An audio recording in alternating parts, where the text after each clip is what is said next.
Dear friends, welcome to the next session for real-time embedded systems. In today's session, we will be talking about networked embedded systems. So before we go into networked embedded systems, we need to understand the basic communication paradigm or protocols and the various layers which are used in network communication. So talking about network communication, the first thing which comes up is the OSI model. In this particular model, there are seven different layers into which the network is divided into, and each of these layers have their own specific functionalities in order to establish communication. The first layer of this particular model is the physical layer, which is responsible for the transmission of raw bits. Whenever we are transmitting data, the data is known as the raw bits in the physical layer. The next comes is the data link layer. The primary purpose of this data link layer is to convert these raw bits into a different data representation, which is known as frames, and frames are nothing but the stream of bits or the group of bits which are generated by the physical layer. Error detection and control mechanism is also established in this particular layer to some extent. The third and one of the most important layers in the OSI model is the network layer, which is responsible for routing of packages among the nodes. So here these data frames are converted into packages, and these packages are transmitted among the various nodes available. The fourth layer is the transport layer, and it provides end-to-end connections. Talking about end-to-end connections, it means that whenever we are sending some sort of data or trying to establish communication between the sender and the receiver, we call it as the end-to-end connection. The fifth layer is the session layer, and it services for end user applications which groups audio and video. So from this layer onwards, that is the session layer onwards, the top layer services, which are primarily the user specific services, comes into the picture. The sixth layer is the presentation layer, which formats the data and also transforms the services.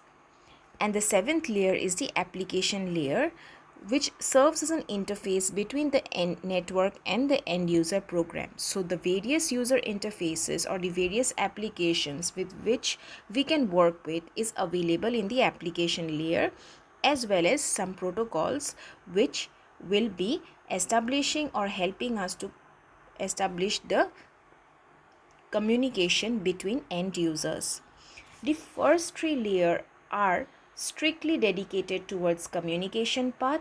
Transport is to establish the communication between end users, and top layer services will be responsible for various types of application oriented services that the user can access through the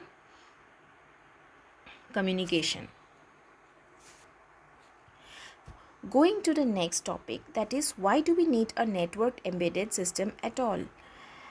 We already have existing standalone embedded systems for making our job easier in our day-to-day life, but in order to perform it on a more in a more efficient manner, we need to establish certain network between these embedded systems so that the workload is balanced, the efficiency and the performance of the devices increases, and also the resources are available whenever it is required.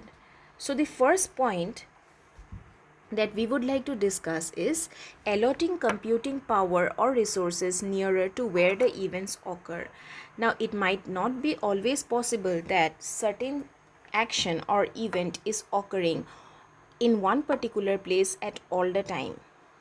So, if the event occurrence is distributed in nature, it becomes a easy process if the computing power and the resources are placed nearer to where the events have occurred. In that manner, the processing will be much faster. For example, availability of, let's say, a high performance computing system where the machine learning experiments are done and the output is showed somewhere or displayed somewhere else. The second important point is data reduction. Talking about data reduction, we essentially do not mean reducing the data significantly, but we are much more involved in reducing the data for one CPU or one processing unit to cover, to process. The third is modularity. Modularity pertains to that particular property of processing where different modules are handled by different processing units at different intervals of time, and they can work also in parallel modes. Easier to debug. So whenever there is some problem associated with any of the modules or any part of the program or any part of the process, we can simply go to that embedded system which is basically responsible for processing that particular process, and in that ways we can easily debug if there are any errors in that particular embedded system process. The fifth and the last point is used to build fault tolerance. Now, fault tolerance is the property by which the services or and the performance which is generally displayed and offered by the embedded systems do not go down or do not have unavailability at any instant of time. So they maintain redundant data, they maintain redundant operations as well as duplication mechanism, so that if one particular point goes down, the other point can give us, or the other node can give us, all possible information which the previous node was responsible of. So hence, in order to justify or in order to provide all these properties to our existing embedded system concept, we need to have a network of embedded systems, so that more number of devices or more number of processing elements can come together and process to perform or achieve a particular output. Talking about the architecture, so this is a typical embedded architecture where different processing units are combined together within the same framework in order to perform different functions at different instances of time. So PE is basically the processing element, which either might be a sensor or an actuator, a 16-bit CPU, a digital signal processing unit, or an asynchronous circuit, or a microcontroller, etc. So processing elements can be any type of embedded system with which we want to work with. So all these processing elements will be connected in one single framework, so that our aim of realizing a particular operation or a particular project or a product is successful. So these processing elements are also called the basic units of the embedded architecture, and these processing elements are connected via network elements and network connections, so that the data which is processed by one particular processing element can be accessed by the other, as well as the operations also can be shared. These are the communication links. These are basically the communication links which will be establishing communication between the different types of processing elements available, and this is provided by the network. So the entire hardware platform becomes a combination of the processing elements as well as the network which is responsible of providing the communication. Now talking about the why distributed architecture, the first thing which comes to our mind is, why do we have to call it as distributed? So basically the distributed concept comes from the very first point, which is your physical separation. That means the processing elements are not situated together in the same location, whereas they are distributed over different regions, over different network, however working collectively to achieve common result. Sometimes there are short deadlines which are associated with each of the project or each of the process, where we need to deliver the result or the output at definite interval of time. At that point of time, the modularity concept or the parallel processing concept, which is established in the distributed embedded architecture, helps to satisfy it. So the distributed concept becomes, the distributed architecture will help in order to meet the short deadline. One part can be used to diagnose problems in another part. So since there are multiple processing elements available, it might be so that one processing element might provide support to the other processing element in order to find out if there are any bugs present in that particular process.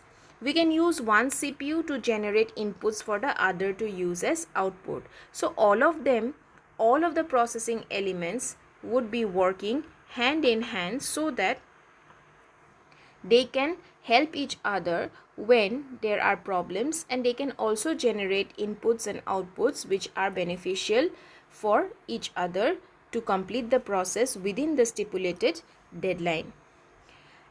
Talking about the system architecture, so when we move ahead into deeper architecture concepts, we have to understand that the distributed system depends upon the needs of the application.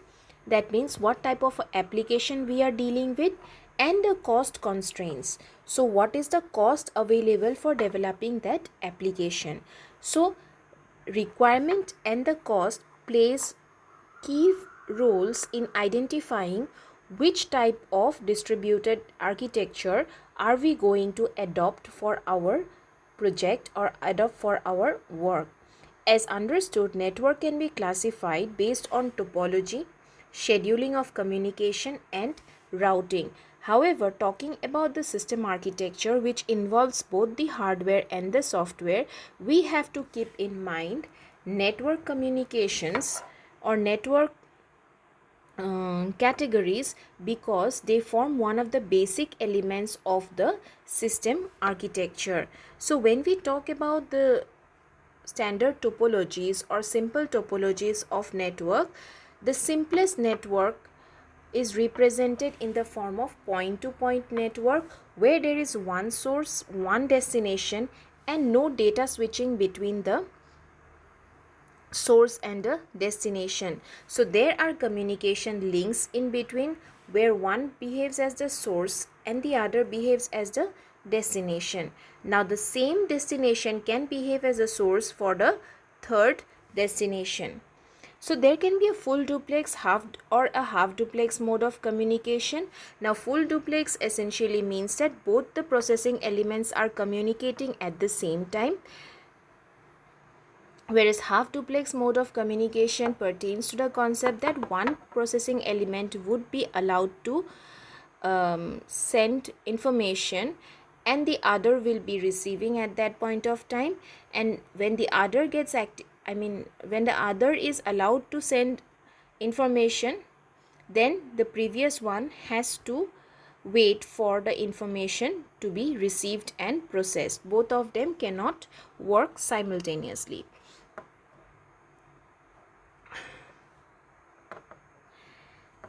Now, the next important category is the bus-based communication. So based communication, we have already done this in our network fundamentals courses. So bus-based communication basically it involves a bus, which is a common physical connection between the processing elements, and these processing elements have unique address. which will be connected to the bus. The transmitting processing element divides the data into packets and then it is basically transmitted. So here you can see a common bus between the processing elements, and this bus will be responsible for establishing communication between various processing elements. These processing elements can be an ASIC, a DSP, a microcontroller, a sensor, anything. So we can connect all of these processing elements using a single bus, where if PE1 is responsible for transmitting the data, this PE1 will be dividing the data into packets. Now this packet is basically represented in this particular format, the data format, where there is a header, an address to which processing element the data needs to be sent, the data as a whole, and the error correction code. So this is a typical format of your packet, which the transmitting processing element will convert its data into. There are various arbitration schemes which are available in the bus based communication. One such arbitration is fixed and the other is fair. So in fixed, the same order of resolution is there in every time. That means when we look at this particular diagram, you can see that if A, B and C are communicating or processing elements are processing in this particular order, that means the resultant will also be A, B and C. However, in terms of your fair mode of arbitration, every processing element has same access over long periods. Some common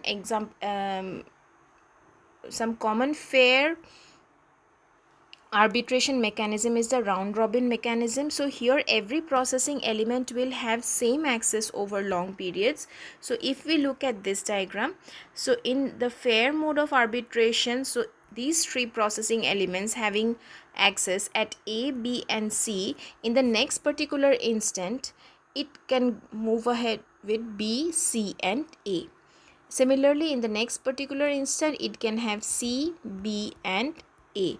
Unlike the A, B and C mode, unlike the A, B and C representation of your fixed bus arbitration at every instance of time.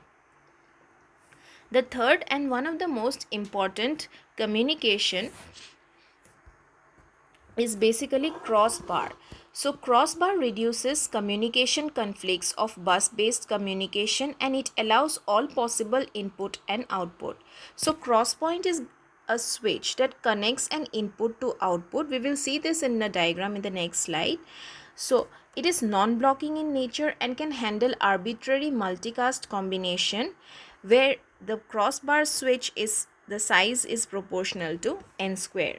So let us look at this. So this is the typical representation of a crossbar switch. So here there are various inputs at different point of time. However, the output generated can be in 4 different types: 1, 2, 3 and 4. So this input and output, they will be able to connect any port within this crossbar switch or within any port between the devices. So if these two devices are trying to communicate, they can communicate with they can combine in any point, either is in this point or maybe in this point or maybe in this point. Anywhere they can connect and communicate with each other. Since it is represented in this particular manner, the complexity is also n square. Some of the standard topologies in which we have already done, however we still would like to reiterate this because these standard topologies are also used in your embedded network embedded architectures. So this standard topology refers to ring, topology, tree topology, or star topology. So in star topology, which is one of the most commonly used topologies, there is a central hub, a switch, or a repeater to which the processing elements are connected to. So the processing elements can communicate with each other via this central hub. However, the primary disadvantage of this standard topology is that if the hub fails, the network will fail as well. And in this case, in order to omit this disadvantage, we may use a crossbar switch, in which if one of the node is down, at least we can get information from other nodes. However, the problem that if the hub fails, the network will fail will persist, because everything will be dependent upon the central hub. So next is the tree representation. So in tree representation, we have common buses in between different common network buses in between different processing elements, and all of these processing elements can communicate with each other using this tree-like framework. But the problem again arises is there, if this particular bus or if this network fails, the processing element which are connected to this bus will never be able to communicate with the others. The other and one of the most simple topology is the ring topology, which is in which the processing elements are arranged in a ring-like fashion, and at every point of time the communication is taking place via this ring. Here again, the disadvantage is that if one of the nodes cease to exist, the communication is lost. So the commonly used process is basically a star topology with a crossbar switch. Again, we should not forget that it depends entirely upon the requirement of the application as well as the cost that we can bear in establishing the communication. So that is all for today. Thank you.